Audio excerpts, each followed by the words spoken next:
curso do Saber Direito desta semana trata de lesões corporais, os aspectos gerais, as lesões graves, qualificadora, minorante e substituição penal, além de lesões culposas, violência doméstica e funcional. As aulas são com a professora Daniela Tognoli. Olá, você que acompanha toda a programação da TV Justiça.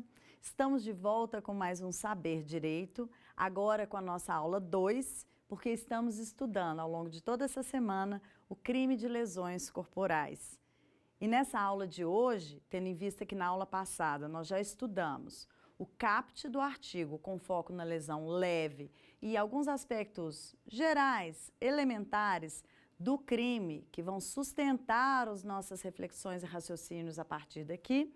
Nesta aula, nós vamos começar com as lesões graves. E peço mais uma vez a você, acompanhe a minha leitura, fazendo a leitura conjuntamente. Leia o texto da lei. Você não tem ideia da economia de tempo que você está fazendo. Não apenas prestar atenção, não apenas entender o que estamos dizendo, mas visualizar de onde o texto está sendo tirado e exatamente como ele está escrito, porque isso nós não podemos abrir mão no direito penal. Pelo princípio da taxatividade, pelos princípios que sustentam o direito penal, temos que ficar ali, coladinhos na lei. Então, façam essa leitura comigo, né, para que você fixe o texto, para que você mentalize esse posicionamento dentro do Código Penal, ou a estrutura do tipo penal. Vamos lá? Então é isso. Eu vou aqui, né, no meu notebook, acessar então, dentro do crime de lesão corporal, artigo 129, vou aqui mostrar para vocês, vou conversar com vocês sobre o parágrafo 1º e o parágrafo 2º. Nós já estamos tratando sobre a lesão corporal grave. Você que é operador do direito, que é estudante de direito, enfim, que já conhece possivelmente a matéria, já sabe, mas é importante enfatizar e esclarecer para aqueles que não são da área do direito que, embora a gente observe no Código o nome iuris de lesão corporal de natureza grave, e este título então está abrangendo o parágrafo 1º e 2º, é sempre importante esclarecer que parágrafo 1º e parágrafo 2º do artigo 129 foram considerados pelo legislador como lesão corporal grave. Mas, por uma questão até metodológica, a doutrina fez uma construção sobre isso e interpreta da seguinte maneira: parágrafo 1º, lesão corporal grave.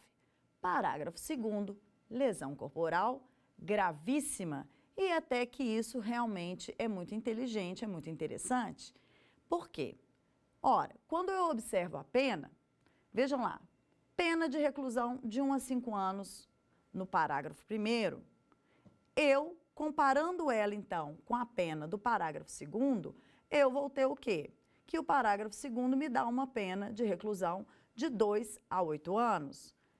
A pena está nos dizendo que realmente as situações previstas no parágrafo 2º são mais graves que a do parágrafo 1º. Tanto é que o legislador fala, para essa aí do parágrafo 2º, a punição ela pode ser maior. Nós podemos pesar um pouco mais a mão. Então, quando você faz esse contraste, realmente justifica a doutrina, né, fazer essa construção para nós. E quero chamar a atenção de vocês que é importante observar que todas as vezes que o próprio texto legal fala que lesão grave, ele está falando do parágrafo 1º e parágrafo 2º. A lei não faz essa distinção, tá? Agora, todas as vezes que você encontrar a referência de grave e gravíssimo, automaticamente você já entendeu que um diz respeito ao parágrafo 1º e outro parágrafo 2º. Mas a lei sempre refere a lesão grave, via de regra, tá? De forma que estará falando dos dois parágrafos, né? Bom, essas circunstâncias aqui trazidas, né, no parágrafo 1º e parágrafo 2º vão, então, dar o exato tom de quais são as situações que vão caracterizar a lesão grave e gravíssima e, portanto, não enquadrando aqui, como eu disse na primeira aula, tratar-se-á de lesão corporal leve. Mas como é que a gente verifica tudo isso, né, gente? Nós vamos verificar aqui hipóteses muito específicas, né, de resultados aí da ofensa à integridade corporal e à saúde. Como é que a gente faz isso, né? Então, como é um crime material e nós sabemos que para ser processado nós precisamos, né, de ao menos indícios, não só da autoria, mas como da materialidade, esse é o tipo de crime que nós falamos que deixa vestígio. Deixa vestígio no corpo. Então, este crime, necessariamente, para apurarmos, para conhecermos as suas circunstâncias e as suas consequências e, portanto, até o Estado poder medir se processa, se não processa, qual vai ser a pena que vai ser aplicada, é preciso nós demonstrarmos, a título de prova, que aquela lesão aconteceu, qual tenha sido essa extensão. Por isso que, se você abrir aí, né, o seu Código de Processo Penal e se remeter ao artigo 158 e seguintes, você vai ver que está previsto aí o exame de corpo de delito. E essa é a perícia que é feita, né, eu estou aqui mexendo no meu para alcançar o texto igual ao seu, essa é exatamente a previsão que temos para a produção da prova que precisamos nesse tipo de crime.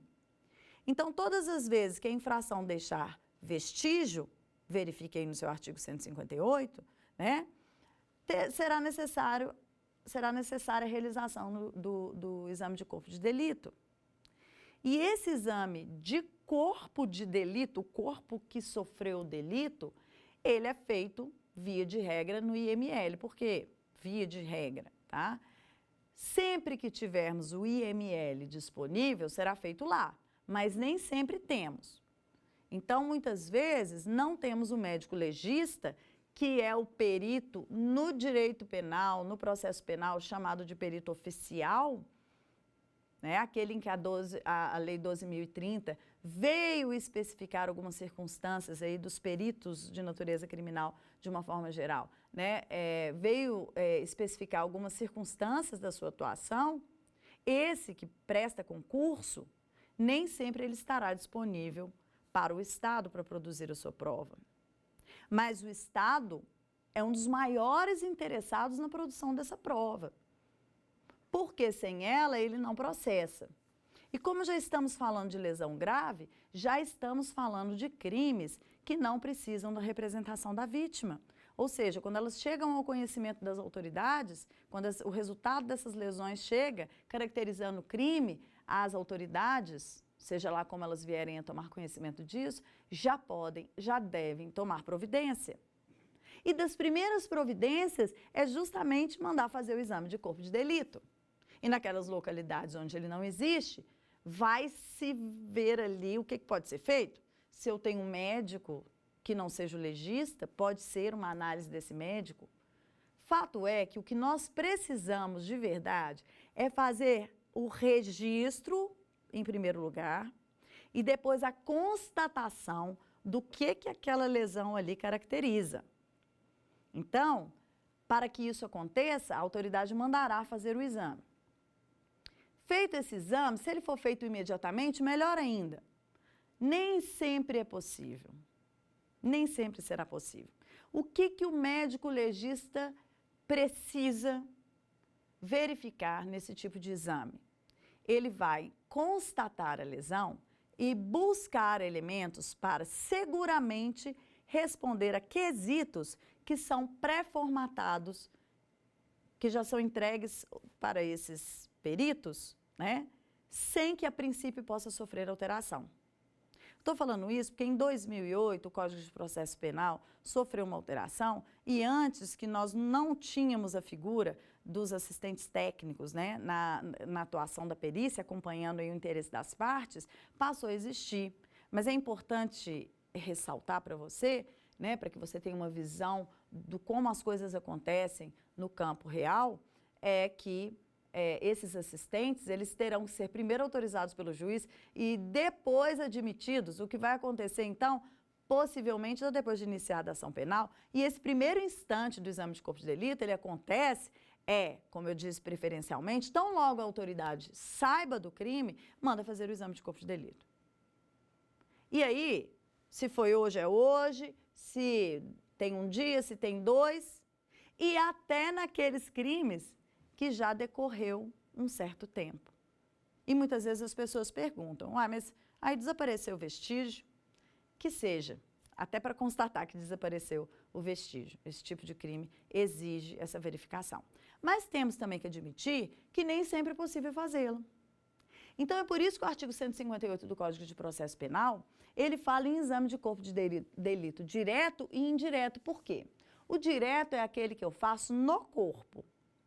O indireto, a princípio, pela medicina legal, é aquele em que eu, então, vou me subsidiar com prontuários médicos, relatórios médicos, exames, fotografias, porque eu não tenho o corpo.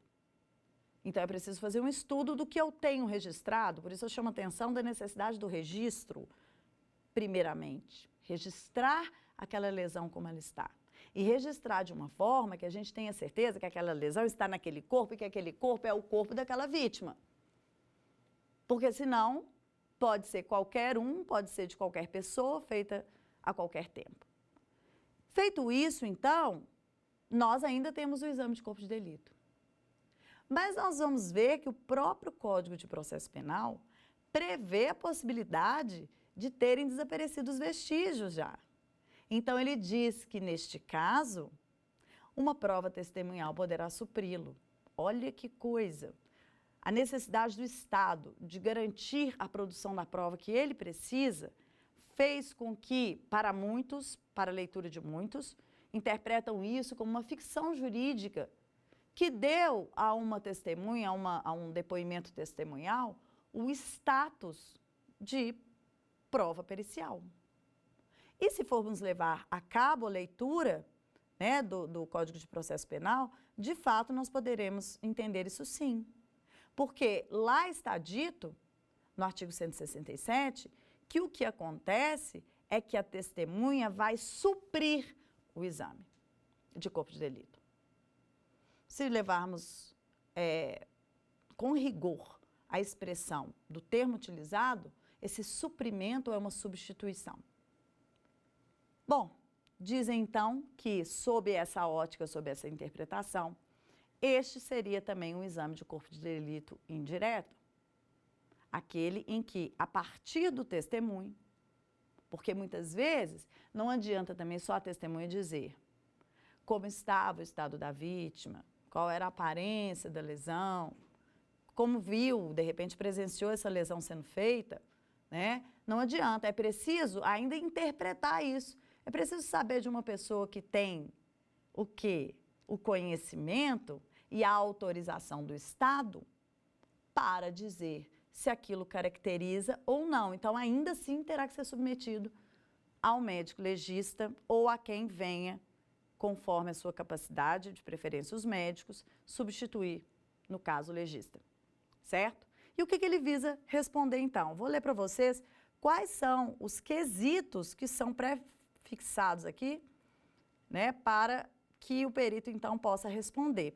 Para resolver o crime de lesão corporal, pergunta-se se há ofensa à integridade corporal ou à saúde do periciando. Qual o instrumento ou meio que produziu a ofensa? Se foi produzida por meio de veneno, fogo, explosivo, asfixia ou tortura, ou outro meio insidioso ou cruel, resposta especificada. Se resultou incapacidade para as ocupações habituais por mais de 30 dias. Se resultou perigo de vida. Se resultou debilidade permanente, perda ou inutilização do membro sentido ou função, resposta especificada. Se resultou incapacidade permanente para o trabalho ou enfermidade incurável ou deformidade permanente, resposta especificada. E, no caso específico, quando a vítima é mulher, tem aqui o 8º quesito, que é se resultou aceleração de parto ou aborto. Por que é que nós queremos essa resposta? Para verificar se vai enquadrar na lesão grave ou se vai enquadrar numa lesão leve, considerando a grave, grave, gravíssima. Então, conforme a resposta, veja, Perceba a importância. Conforme a resposta que for dada a cada um desses quesitos, eu já tenho um final, para cada sim, para cada não, eu já fiz o enquadramento do crime, eu já fiz uma previsibilidade da pena, porque se aquilo se confirmar, né, se outros elementos não vierem distorcer, descaracterizar isso que está sendo então qualificado, então nós já até sabemos no que isso vai resultar. Também a importância do exame de corpo de delito, certo? Então eu vou passar aqui com vocês para o parágrafo 1º e vou explicar para vocês, tá? A primeira hipótese aqui de lesão corporal grave, sob o ponto de vista também daquela que está entre a leve e a gravíssima. Então, é o seguinte, o primeiro inciso é a incapacidade para as ocupações habituais por mais de 30 dias. Ora, a ocupação habitual, a lei está sendo muito clara, tá?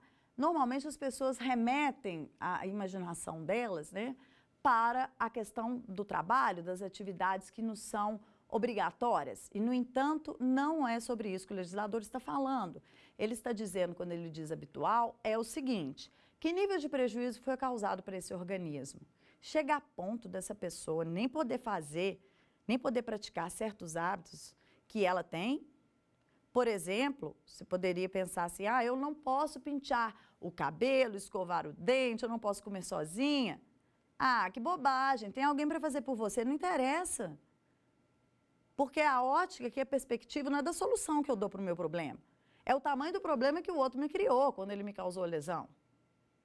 Então, aqui a leitura, né, dessas ocupações habituais, ela é uma leitura sobre tudo que, conforme a minha idade, as minhas condições, a minha rotina, aquilo que habitualmente eu faço e não todas elas, não preciso ficar impedida de todas elas, mas de algumas eu já não posso fazer.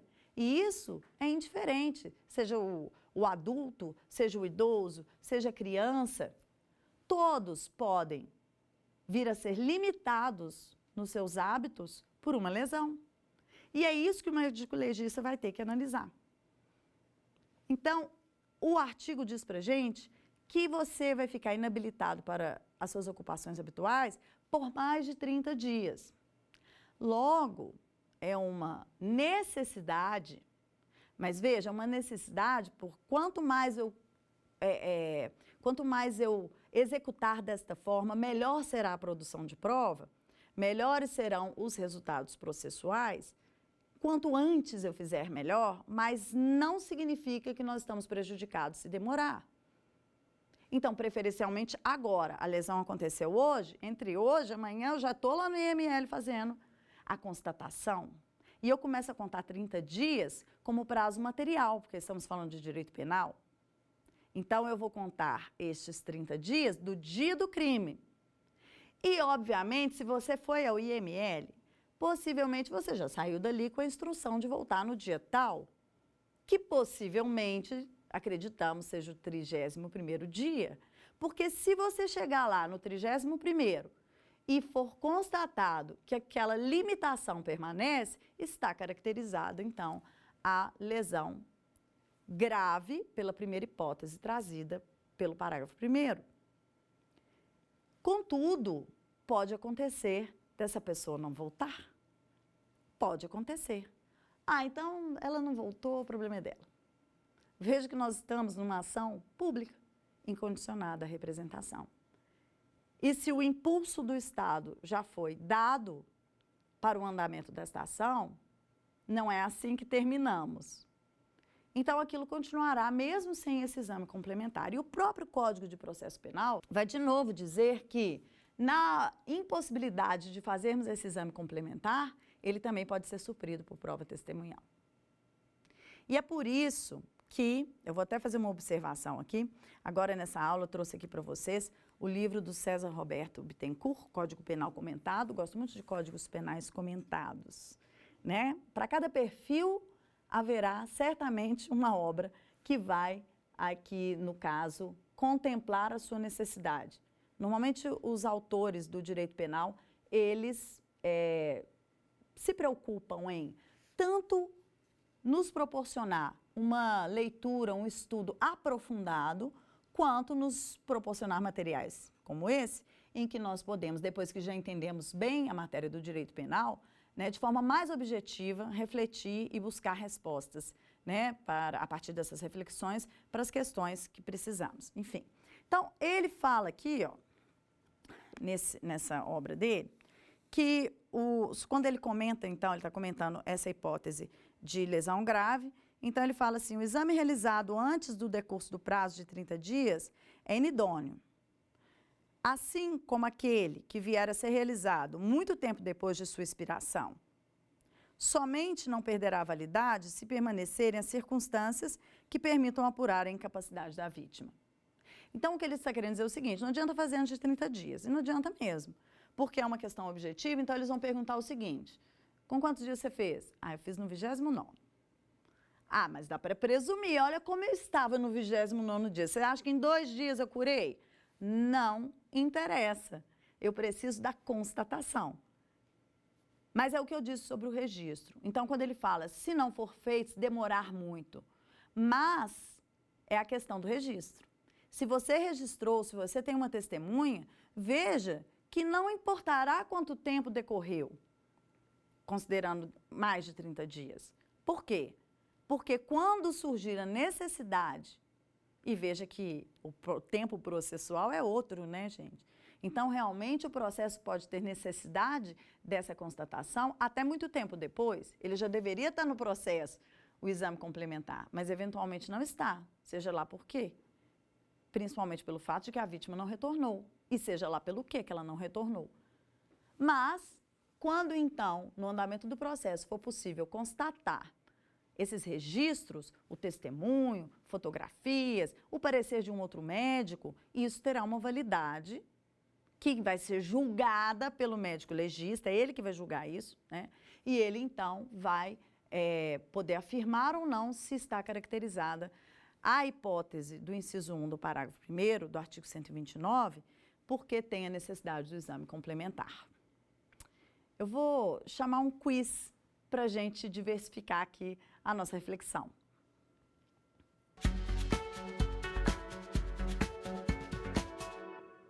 Sobre a atuação legítima de médico e o crime de lesão corporal, podemos dizer que caracteriza crime se deixar marca, caracteriza crime se não tiver autorização do paciente no caso de emergência, não caracteriza crime se não causar dor, não caracteriza crime. Veja bem, esse quiz ele está nos oportunizando avançar numa reflexão que a gente começou na primeira aula, quando nós falávamos dessa questão do quanto nós permitimos lesões e a partir de quando elas se tornam crimes. A pergunta é sobre a atuação legítima do médico. Olha, quando o examinador faz isso, ele está te dando um recado, é para você prestar atenção. Ele está querendo não te deixar com dúvidas. Porque questão, gente, de prova, de concurso, é como eu falei, ela tem que ser o mais objetiva possível para trazer o menor problema como retorno, para evitar os recursos, os questionamentos. Por isso que eu falo para a gente tomar muito cuidado, porque às vezes, principalmente quando são questões de concurso, acaba fixando matéria que não necessariamente nos responde a todas as hipóteses. Então, uma questão trouxe polêmica, nós discutimos no recurso, ninguém anulou, então aquilo é verdade. Não, não necessariamente. É uma questão, às vezes, só administrativa, né? Então, nós não podemos inovar o direito penal a partir disto. Nós podemos inovar a partir das reflexões feitas pelos tribunais, nós podemos inovar a partir das reflexões feitas pelos doutrinadores. Né? Por quê? Porque às vezes não se anula uma questão administrativa, mas não significa que ela estava realmente bem formulada e que era exatamente aquilo que a gente pudesse extrair daquele conhecimento. E aqui o examinador está perguntando a questão da caracterização da lesão de um médico que está atuando legitimamente. Olha as opções, vamos refletir sobre elas. Caracteriza crime se deixar marca. Ah, mas então tudo caracterizaria, né? Porque dificilmente você tem uma intervenção de um médico que não vai ocasionar marca, ou todas as que ocasionam, desde que ele tenha agido legitimamente. Caracteriza crime se não tiver autorização do paciente no caso de emergência. Se é uma emergência, já adianto para vocês, nós não precisamos de autorização. Lembra que eu falei na última aula? Lembra que eu falei do paciente lá, falando assim, não quero, doutor, que o senhor me trate, eu não quero que o senhor me salve. Aí que é para o médico falar assim, ó, tá, beleza, não vou. O que o médico está esperando? Ele entrar num estado em que a lei obriga o médico a agir, que é a emergência. Aí não tem chorumelo, né? O médico buscará fazer o que ele tem que fazer e o que pode ser feito conforme não apenas a medicina, mas as circunstâncias daquele caso, porque ele pode não ter, inclusive, recursos suficientes para, né, promover aquele ato necessário ao ato médico, mas ele, então, de acordo com o conhecimento científico dele, julgará o que ele pode e o que ele precisa fazer para fazer uma intervenção no sentido de reverter a reação do organismo e salvar aquela vida. Né? Então, isso aí, até porque muita gente está nesse estado e não está nem em condições de se expressar. C, não caracteriza crime se não causar dor. Já disse também na outra aula que não é necessário, né, o elemento dor. A dor pode existir, a dor pode não existir, pode existir dor sem lesão, lesão sem dor. Inclusive, existem pouquíssimas pessoas, mas que sequer sentem dor. Né? Veio com defeito lá no sistema nervoso, a pessoa não sente dor. Pode fazer o que quiser com ela, não sente dor. Então, a dor, ela não é, né, um indício da lesão em si, nem a sua ausência exclui o crime. E não caracteriza crime. Então, vamos ver essa resposta, né, porque eu tenho certeza que você já sabe, né, que é a opção D, que não vai caracterizar crime.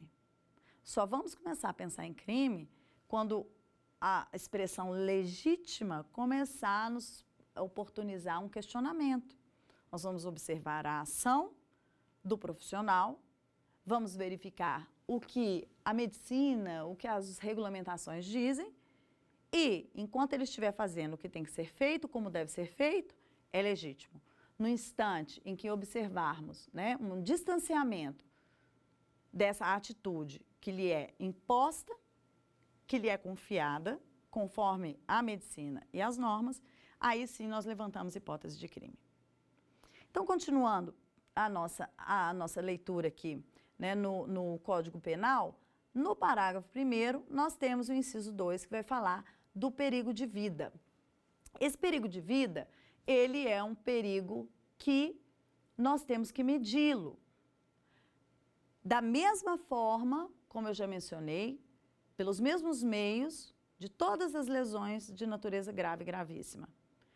Tem que vir um médico legista e esse médico legista, então, vai analisar a situação. Mas nós temos que lembrar o seguinte, quando a pessoa está no perigo de vida, o que acontece com ela?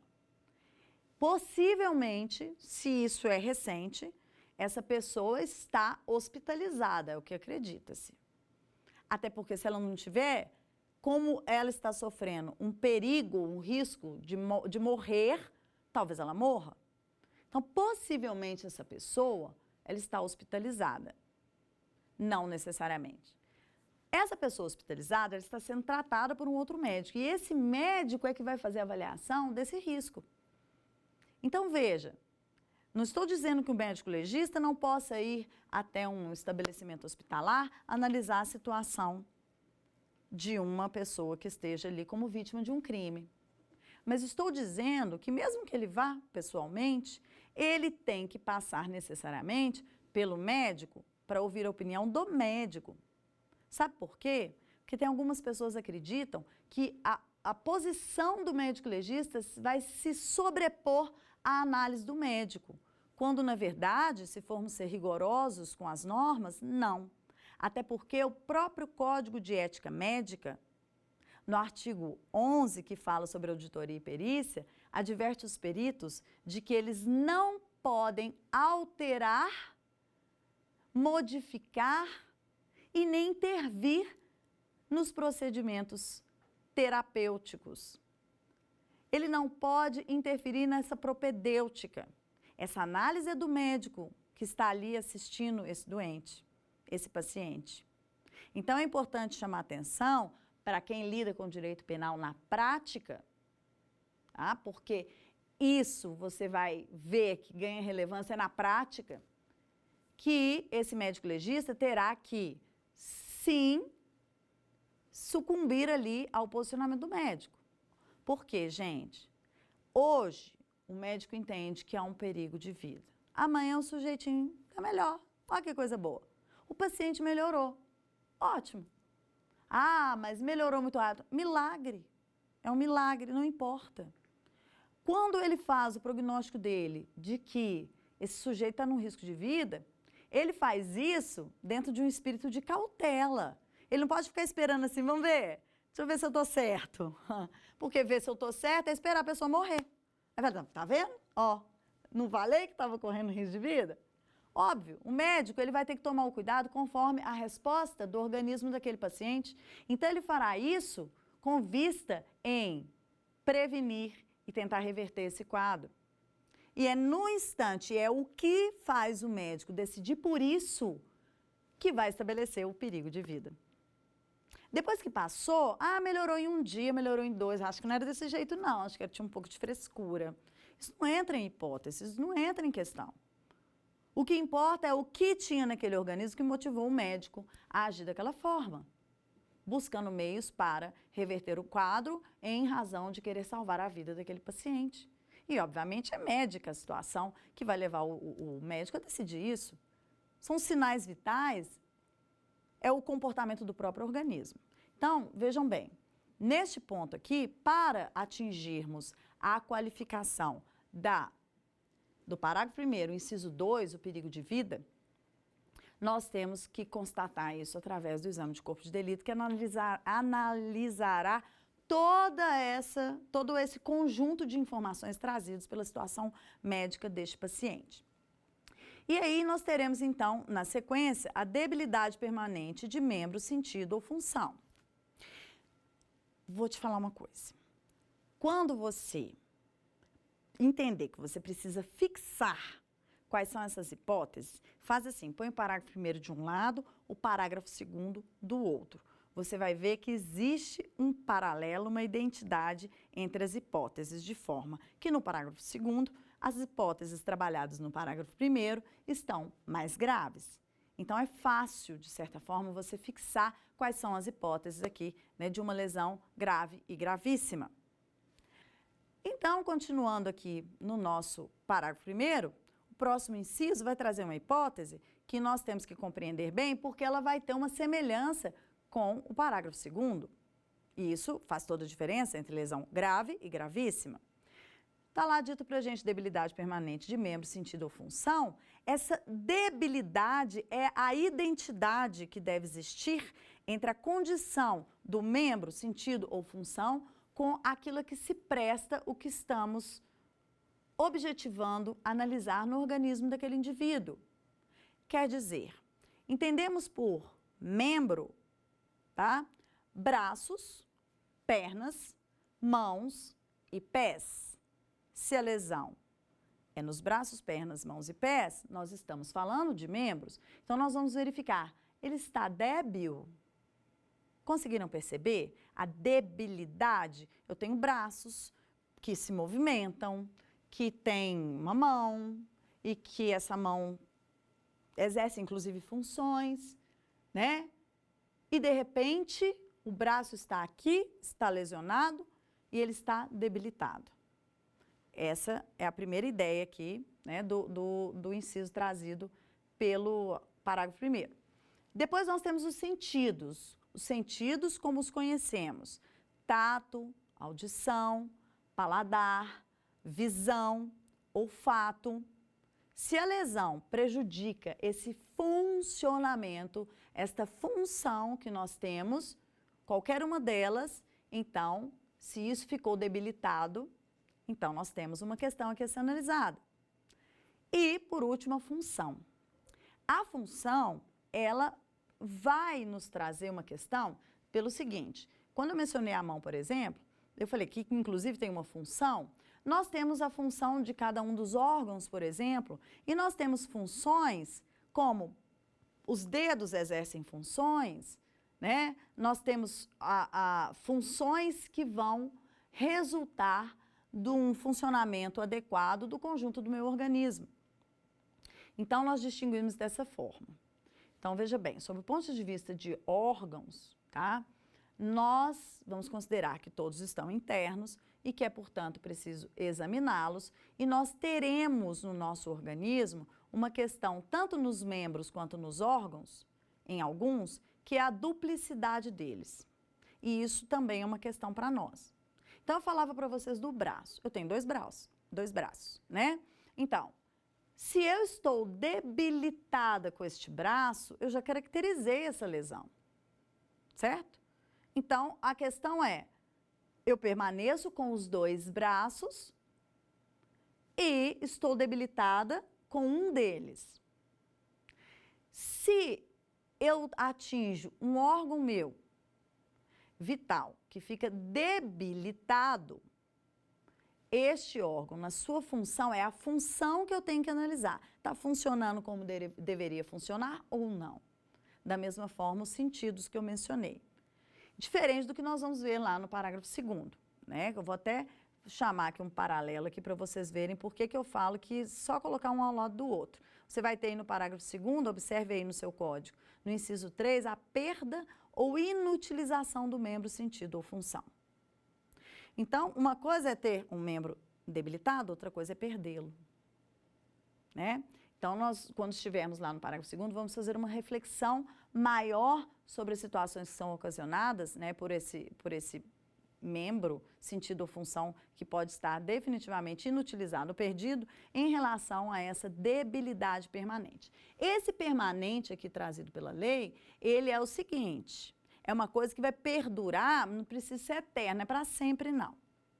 Enquanto estivermos dentro de um prazo de razoabilidade, da análise, do julgamento desse crime, nós vamos verificar o quanto isso se estendeu na vida desse sujeito. Né? Então, não precisa ser algo que vai se perpetuar, irrecuperável. O fato é que isso permanece, né, por um certo tempo na vida da pessoa, não tendo o legislador especificado nenhum prazo para isso. Então, ou seja, se a cura é praticamente imediata, se isso é algo que não vai debilitar, então não estamos falando dessa lesão.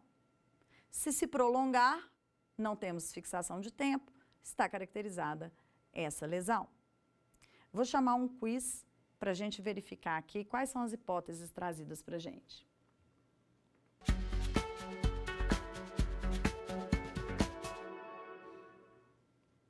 É lesão grave e não gravíssima a deformidade permanente, a incapacidade permanente para o trabalho, a aceleração de parto e o aborto. Se você fez o que eu sugeri enquanto eu te dizia, se você abriu o seu código e colocou em paralelo o parágrafo 1º com o parágrafo 2º, você já até é capaz de responder essa pergunta. Mas veja, as hipóteses trazidas para as nossas opções, ela envolve situações paralelas. Agora você já sabe que ou a deformidade é permanente, né? Ou, se ela for definitiva, se for uma perda total, uma incapacitação total, absoluta, ela vai cair no parágrafo 2º. A incapacidade permanente para o trabalho e o aborto, nós vamos verificá-lo, né, lá na hipótese do parágrafo 2º. Porque as hipóteses aqui, todas do parágrafo 1º, vão incluir, além do que já estudamos, a aceleração do parto. Então, das hipóteses trazidas pela questão, nós podemos já trabalhar em matéria de fixação do que uma questão normalmente nos força a compreender, que é qual das hipóteses, né, das 4 trazidas, porque você vai ver que são 4 num, 5 no outro, de forma que eu tenho 4 identidades de parágrafo 1º para o parágrafo 2º, que nós vamos ter aqui, então, incidindo como lesão grave e não gravíssima.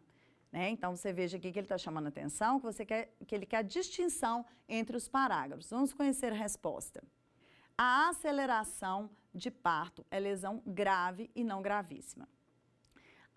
Nós vamos conhecer, obviamente, né, no parágrafo 2º, a deformidade permanente, a incapacidade permanente para o trabalho e o aborto. E vamos conhecer agora a aceleração de parto. né? Que é uma expressão, inclusive, que você já verificou aí no seu parágrafo primeiro, em que consideramos até que esse termo não é muito adequado, porque quando você pensa assim, acelerar o parto, parece que o parto já começou e você está lá falando assim, anda rápido, anda rápido, anda rápido, né? Ou está motivando que ele seja agilizado, né? Há uma crítica nesse sentido e ela às vezes parece pertinente mesmo, que deveria ser uma antecipação para quando este parto está previsto. Quando foi que ele realmente aconteceu? Aconteceu por causas naturais ou ele foi antecipado pela ação de uma terceira pessoa? Vindo, portanto, essa ação, né, caracterizar essa, então, chamada de aceleração do parto. Então, esse parto, vejam bem, nós estamos falando de uma gestante. E nós estamos falando de uma gestante que, se eu estou falando parto, é porque esse feto ele vai nascer com vida. Porque não, eu não estaria falando de parto, certo? Se ele vai nascer com vida, nós já estamos presumindo que existirá aí uma situação em relação ao tempo do desenvolvimento da gestação. Porque em certos períodos da gestação, um feto, se vier ao mundo, não sobreviverá. E é bem verdade, né? Se vocês observarem os casos, se você é mãe, se você é pai, você deve perceber isso, que quanto mais o tempo passa, mais cedo é possível, né, essa criança vir ao mundo e sobreviver. Então, nós tínhamos antes uma média aí de, com 6 meses, as lesões, se viesse ao mundo com 6 meses, as lesões eram irreparáveis. Hoje nós já temos fetos, né, que deveriam estar lá, né, no útero da mãe sendo nutridos para chegar à fase ideal do seu nascimento, que vão, por alguma razão até natural, vir para o mundo exterior e vão sobreviver bem. E vão ser pessoas sadias e normais ao longo de sua vida, apesar de ter passado por aquele período de suprir aquele pequeno organismo para que alcance a condição de subsistência natural, né, do que se espera de uma criança nascida recentemente. Então, não podemos estabelecer prazos. Não seria correto nós falarmos que uma aceleração de parto deva acontecer até ou a partir de. Tá? Por quê? Porque a medicina está em evolução, o ser humano está em evolução, e aí nós não temos controle sobre isso. Por isso a constatação do médico legista. De forma que, se essa criança nasce sem vida, então, na verdade, ela não nasceu. E aí vai caracterizar a hipótese do parágrafo 2º, que é o aborto, ou abortamento para a medicina, certo? Então, é preciso constatar cada uma das hipóteses. E é preciso também a gente verificar o dolo do sujeito, né, gente? Porque esse dolo é o dolo de causar lesão. E diz, inclusive, o professor Bittencourt, que é necessário, e nisso se tornou majoritário esse entendimento, até por vários dos princípios do direito penal, do processo penal, para haver um garantismo maior, que o réu, ou seja, o agressor, ele tenha que conhecer o estado de gestante daquela mulher. E veja que esse crime só pode ser praticado contra mulher, né? Daí que, voltamos lá na primeira aula, quando discutimos o sujeito passivo desse crime, e verificamos que a regra é que seja qualquer pessoa. Mas, nessa hipótese, por exemplo, esse sujeito passivo é próprio. Só vai dar para ser, não é qualquer mulher, é uma gestante. Então, o sujeito passivo é próprio, gestante. E que esse estado, então, de gestação, ele tem que ser conhecido pelo agressor.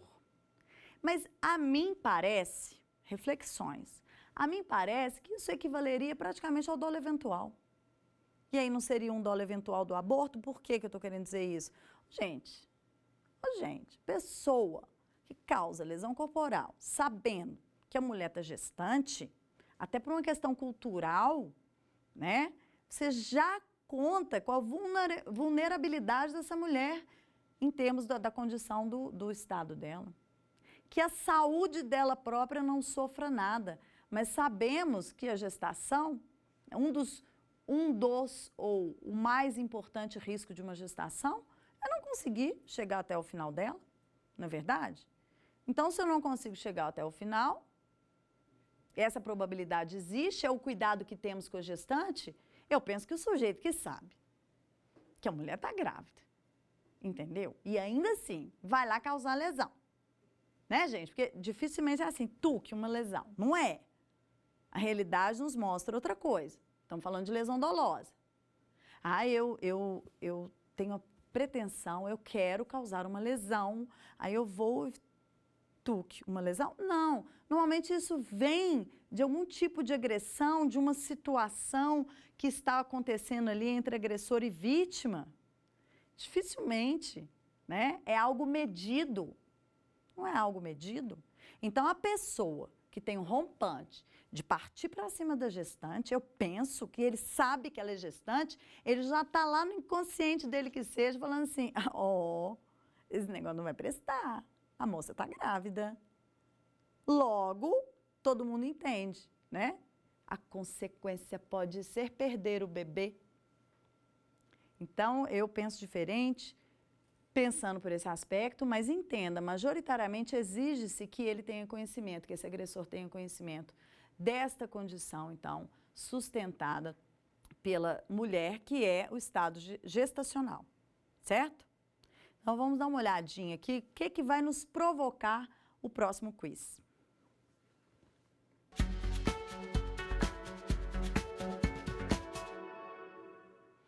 Quem perde 95% dos movimentos de uma perna por lesão corporal tem caracterizada a deformidade permanente, debilidade permanente de membro, sentido e visão, perigo de vida, perda ou inutilização de membro, sentido ou função.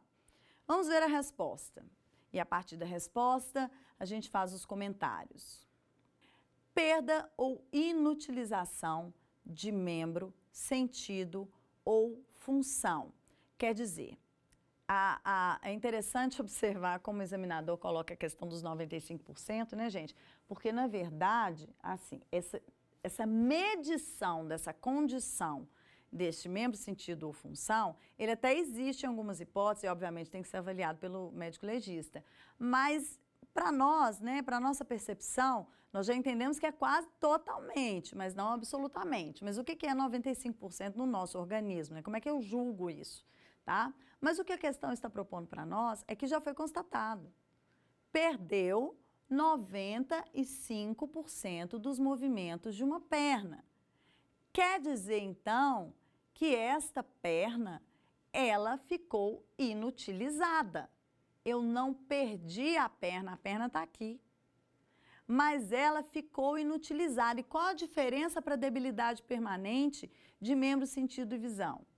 Porque a questão não nos propõe, tenha maldade, tenha paciência para ler e refletir, a questão não nos propõe, tá, que essa pessoa vá ou não recuperar, né? Que é temporário.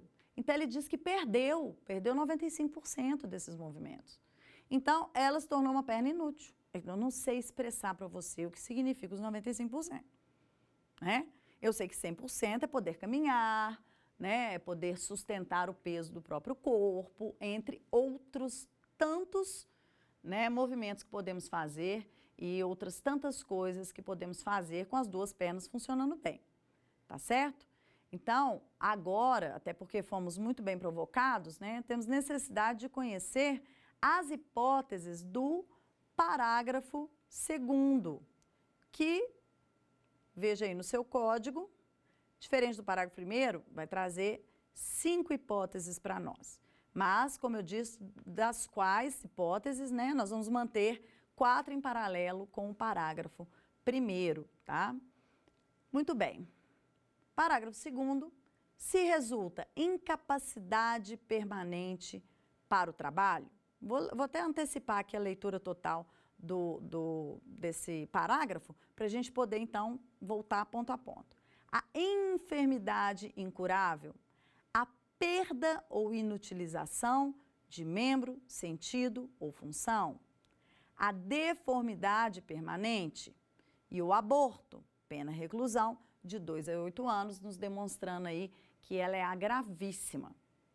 Bom, mais uma vez, falo, precisamos da constatação. E no caso do inciso 1, temos uma hipótese semelhante, né? Porque vai falar de uma incapacidade, mas ela é permanente para o trabalho. Nós falávamos antes, no outro parágrafo, de o quê? Uma situação de incapacidade para aquelas funções habituais por mais de 30 dias. Aqui, você precisa de caracterizar uma incapacidade permanente para o trabalho. E aí nós temos várias discussões, né? Essa incapacidade, ela seria uma incapacidade absoluta no sentido de eu não consigo trabalhar nunca mais na minha vida? Ou basta que a pessoa, que ela não consiga mais exercer o trabalho dela? Que eu entendo, gente, que se a lesão já te tirou do seu trabalho, considerando principalmente que a coisa anda preta, né? Agora você vai conseguir realmente se reabilitar, porque veja que reabilitação é um instituto de previdência social. Porque se eu pensar o direito penal imaginando a reabilitação, eu vou acabar não tendo quase crime nenhum em relação à lesão corporal. Porque veja também que com a evolução da medicina, tudo pode acontecer. E veja que milagres também acontecem. Então, o que nós queremos aqui é a perspectiva da análise deste crime no instante em que ele aconteceu. Naquele instante em que aconteceu, quando a gente foi lá verificar, aquela pessoa estava incapacitada. E aí nós precisamos verificar se ela permaneceu. Também não é uma condição eterna, mas é algo que nós não podemos precisar. Não dá para falar com quanto tempo exatamente a pessoa vai se recuperar, se é que ela vai se recuperar.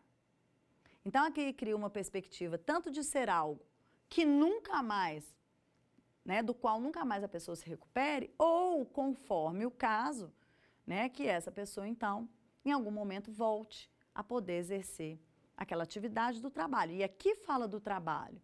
E então nós estamos falando de uma situação, e até mesmo para completar uma reflexão lá, né, do inciso 1 do parágrafo 1º, que eram as ocupações habituais, nós estamos trabalhando com situações admitidas na nossa sociedade. Uma ocupação habitual que seja dentro de um sentido de moralidade, né? O trabalho, ele tem que ser um trabalho lícito. Vocês já viram o moço que pediu indenização porque ele estava fugindo da polícia e ele quebrou a perna? Ele pediu lucros cessantes? Essas coisas não acontecem no direito penal, não, porque o controle é maior. Mas no cível, teve. E aí, qual que é a resposta do Estado para ele? Filho, como é que você vem aqui me contar que você é ladrão e que você agora quer, né, lucros cessantes porque você ficou sem poder trabalhar? Certo? Então, essa atividade ela tem que ser lícita. Embora para o trabalho não se exija que ela tenha aí sustentação moral. E isso é observado por causa, em especial, e você vai ver isso em todas as doutrinas, por causa da prostituição. Porque a prostituição não é crime, embora muitos entendam que é um ato imoral. Isso é uma coincidência de interpretação, um senso comum que nós temos na nossa sociedade. Certo? Então, de todas as hipóteses aí, né, que nós estamos trabalhando, é importante nós verificarmos uma a uma e entender principalmente a diferença que tem do parágrafo 1º para o parágrafo 2º. Certo? E é por isso, então, que, dado o tempo da nossa aula, nós já vamos caminhar para a sua finalização. Lembrando que, até este momento, nós pudemos verificar a questão de como é que nós produzimos essa prova em matéria de lesões corporais, que é imprescindível o exame de corpo de delito. Fizemos aqui uma análise de algumas situações práticas que vão envolver o exame de corpo de delito, né? Fizemos aqui o estudo, uma análise do parágrafo 1º e o sentido dessas circunstâncias que são trazidas para a gente. Iniciamos o nosso parágrafo 2º e vamos agora interromper brevemente, porque encerrando essa nossa segunda aula, nós vamos então para a terceira aula. E essa terceira aula, além de finalizarmos esse parágrafo segundo, nós vamos dar continuidade nos próximos parágrafos. E ali nós vamos ganhar uma extensão inimaginável do alcance do crime de lesões corporais. Então, eu espero vocês animados, bem dispostos e com a matéria já revisada para a terceira aula.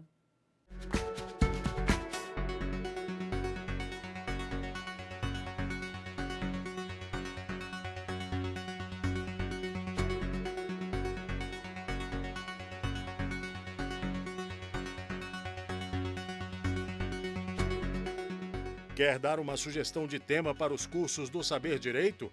Então mande um e-mail para a gente, saberdireito@stf.jus.br, ou entre em contato por WhatsApp. O número é esse que aparece na tela.